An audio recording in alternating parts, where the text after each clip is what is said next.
Hello my dear student, स्वागत है आपका अपने YouTube channel dream science coaching पे। आज हम लोग क्लास 9th के हाफ ईयरली एग्जामिनेशन जो कि सितंबर 2025 24 सितंबर को होने वाला है, ये हिंदी विषय को हम लोग आज देखेंगे। ये आपका विषय है हिंदी। आप देख सकते हैं इसमें आपको इसमें जो है कुल प्रश्नों की संख्या जो है यहाँ पर दिया गया है 86 है। समय आपको 3 घंटा दिया जाएगा और मार्क्स जो है वो 100 नंबर के हैं। इस वीडियो में हम लोग ऑब्जेक्टिव और सब्जेक्टिव दोनों एक ही वीडियो में देखने जा रहे हैं हम लोग। तो चलिए हम लोग बगैर देर किए हुए डायरेक्ट प्रश्न और उसके उत्तर की तरफ बढ़ेंगे।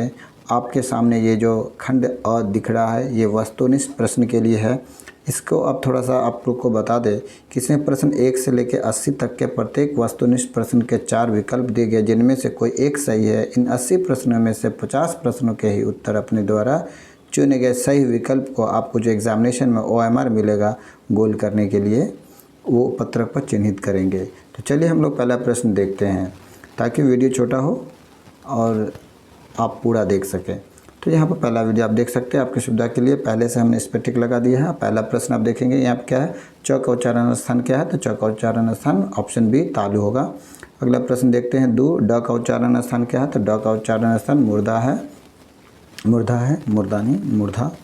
तीसरा प्रश्न क्या है, तीसरा प्रश्न है हिंदी में स्वर वर्णों की कुल संख्या कितना है, तो इसमें ऑप्शन सी 11 है। चौथा क्वेश्चन देखेंगे। चौथा क्वेश्चन है निम्न में कौन संयुक्त स्वर है, तो ऑप्शन ए संयुक्त स्वर है। पांचवा प्रश्न हम लोग देखेंगे निम्न में कौन हर्षा स्वर है, तो हर्षा स्वर की बात करेंगे तो ये री जो है वो हर्षा स्वर है, ऑप्शन डी इसका सही उत्तर होगा। अगला प्रश्न हम लोग देखते हैं छठा, अनुनासिक स्वरों का उच्चारण कैसे होता है, तो ऑप्शन ए नाक और मुंह से होता है। अनुनासिक स्वरों की उच्चारण कैसे होती है, तो नाक और मुंह से होता है।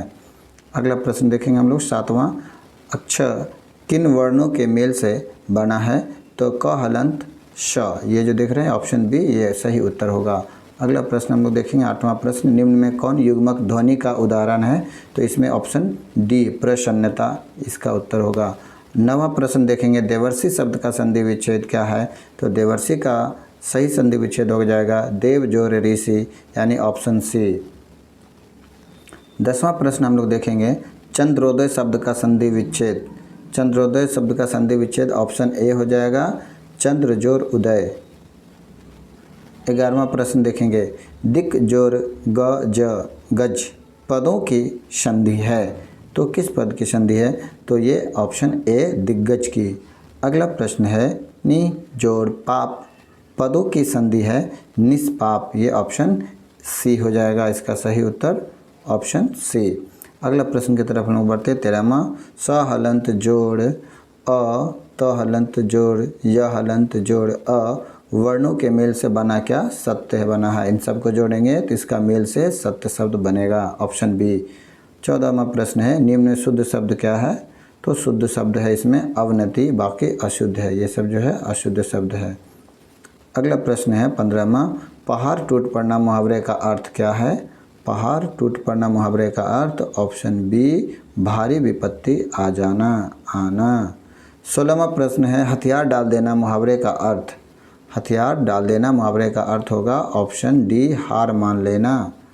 17वां प्रश्न जो देने योग्य है के लिए एक शब्द क्या होगा, तो दे।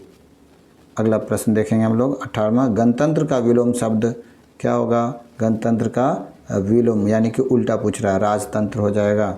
19वां, तरल का विलोम क्या हो जाएगा, तो तरल का विलोम ठोस हो जाएगा। चलिए अगले प्रश्न देखते हैं हम लोग। 20वां प्रश्न है उत्तीर्ण का विलोम शब्द क्या होगा, उत्तीर्ण का ऑप्शन बी उत्तीर्ण का अनुत्तीर्ण हो जाएगा। 21वां प्रश्न हम लोग देखेंगे वृक्ष का पर्यायवाची शब्द क्या होगा, तो वृक्ष का तरु होगा। पर्यायवाची शब्द मतलब सेम अर्थ देने वाले। सर्प का पर्यायवाची क्या हो जाएगा, तो भुजंग हो जाएगा, ऑप्शन सी। तो चलिए हम लोग 21 बार देख सकेंगे 23 और 24 देखेंगे।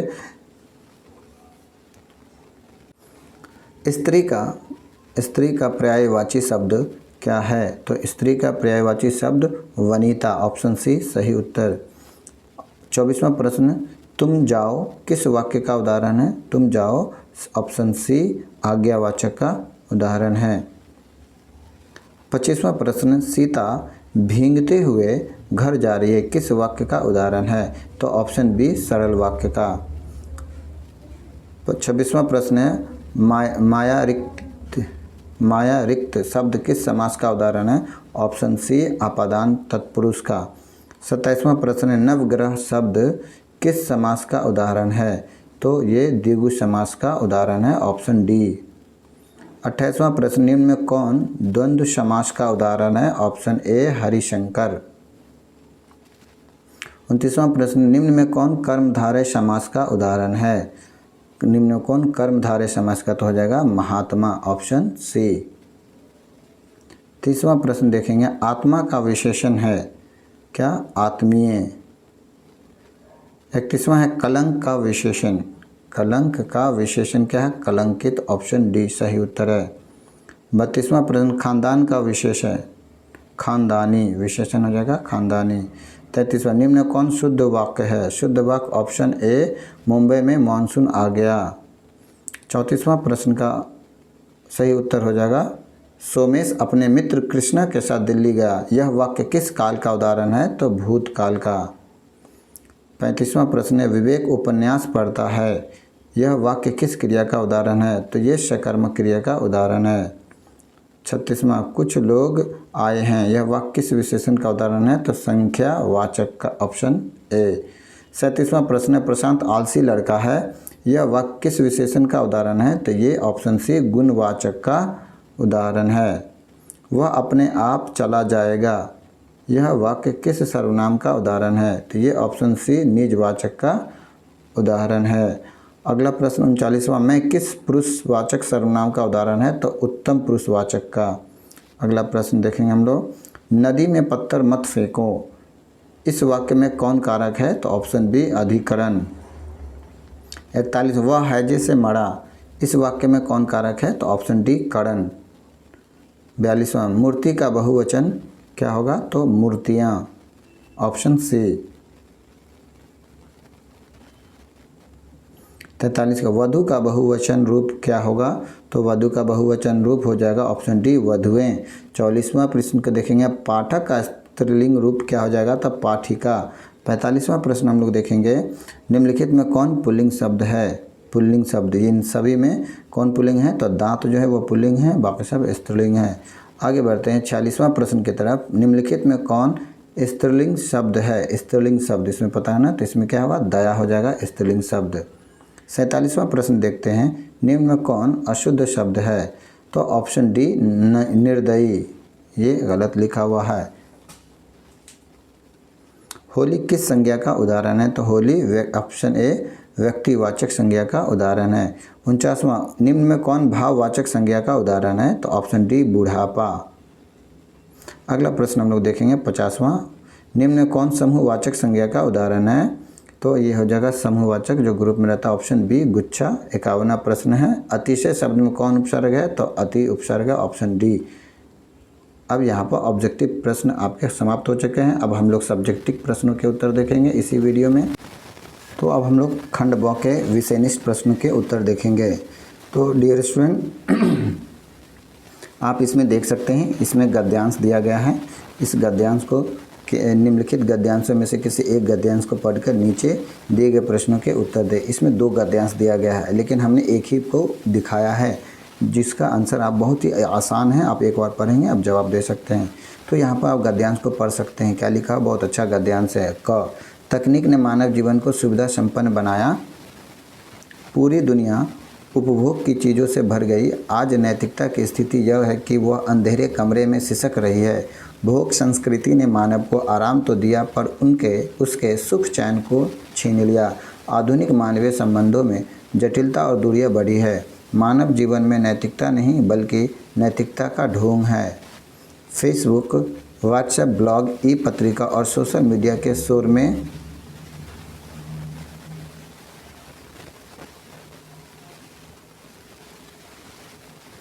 आत्मीय संवाद विलुप्ति के कगार पर है। भोग विलास के चलते मानवता घायल हो रही है। ये था आपका क्या? तो गद्यांश। और इनमें से आपको ये 5 प्रश्न हैं, ये इनमें से 5 प्रश्न के आपको उत्तर देने हैं। और यहाँ पर हमने टिक लिखा है। पहला प्रश्न क्या है? किसने मानव जीवन को सुविधा संपन्न बनाया? तो इसमें देखेंगे यहाँ पर क्लियर दिया गया है, तकनीक ने मानव जीवन को सुविधा संपन्न बनाया। अब यहाँ पर आप लोग देखेंगे क्या है अगला दूसरा प्रश्न, कागज़ का आविष्कार किसने किया? तो कागज़ का आविष्कार आप देखेंगे यहाँ पर क्लियर है,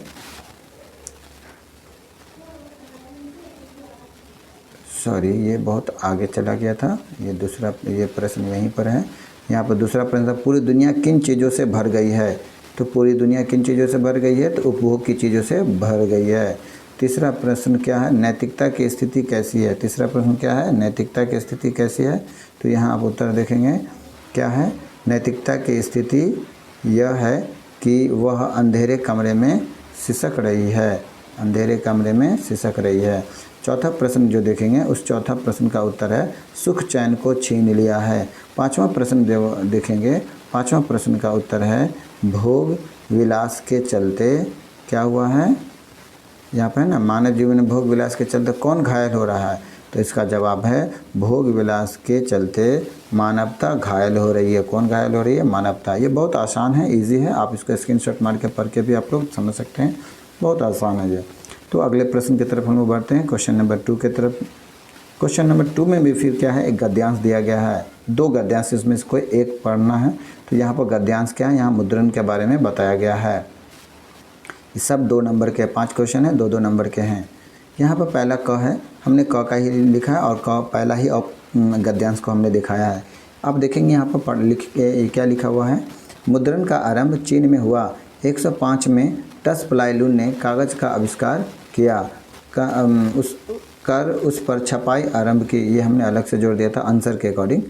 आरंभ की, आरंभ में मुद्रण हाथ से किया गया, परंतु 6वीं शताब्दी में काठ की तख्ती या वुड ब्लॉक पर छपाई जाने लगी। 1041 में पी सिंह ने मिट्टी के अक्षरों की छाप बनाई। इन्हें एक साथ जोड़कर पंक्ति बनाई जा सकती थी, इससे छपाई में तेजी आई। 1995 में मार्को पोलो चीन से वापस लौटते समय अपने साथ वुड ब्लॉक छपाई की तकनीक इटली लाया। अब यहाँ प्रश्न है, मुद्रण का आरंभ कहाँ से हुआ? तो मुद्रण का आरंभ कहाँ से हुआ? तो यहाँ आप देख सकते हैं मुद्रण का आरंभ चीन से हुआ। और यहाँ पर प्रश्न, कागज़ का आविष्कार किसने किया? तो कागज़ का आविष्कार किसने किया? टस प्लाईलून ने। यहाँ पर है क्या, देखें, टस प्लाईलून ने कागज़ का आविष्कार किया। फिर अगला प्रश्न क्या है, तीसरा, आरंभ में मुद्रण कैसे किया जाता था? आरंभ में मुद्रण कैसे किया जाता था? तो यहाँ आप देखेंगे आरंभ में मुद्रण हाथ से किया गया। उसके बाद का प्रश्न क्या है, मिट्टी से अक्षरों की छाप किसने बनाई? तो मिट्टी से अक्षरों की छाप आप यहाँ पर देखेंगे, पी सिंह ने मिट्टी से अक्षरों की छाप बनाई।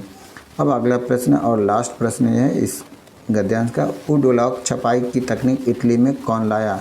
आप यहाँ पर देख सकते हैं वुड ब्लॉक की छपाई किसने लाया?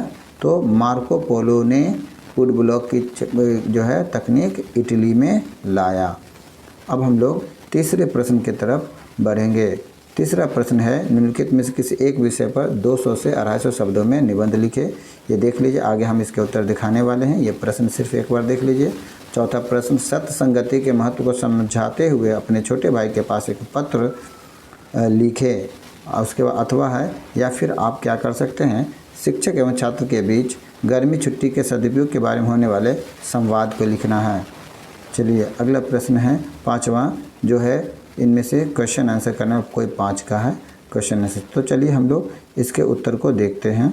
आप क्वेश्चन को पॉज करके देख लेंगे, वीडियो ज़्यादा बड़ा हो जाएगा, इसलिए हम डायरेक्ट आंसर की तरफ बढ़ेंगे। छठा प्रश्न आप देखेंगे क्या लिखा हुआ। छठा प्रश्न, किसी एक प्रश्न का उत्तर लिखें। शब्द सीमा है 100 शब्दों में, यानी कि आपको यहाँ पर व्याख्या करने का है। तो आप इसमें इस वीडियो में आप ये ऑप्शन, ये जो आप क्वेश्चन नंबर 2 है, लाल पान की बेगम शीर्षक पाठ का सारांश, इसके उत्तर को हमने दिखाएंगे। हमने इसी का उत्तर दिया है। जल्दी जल्दी के चक्कर में बोलने में शब्द भी फिसल रहा है मेरे मुंह से। तो चलिए तीसरा प्रश्न के उत्तर, पहला और दूसरा गद्यांश था जो आपने बनाया। अब तीसरा जो था, वसंत ऋतु पर लगभग 200 शब्दों में निबंध।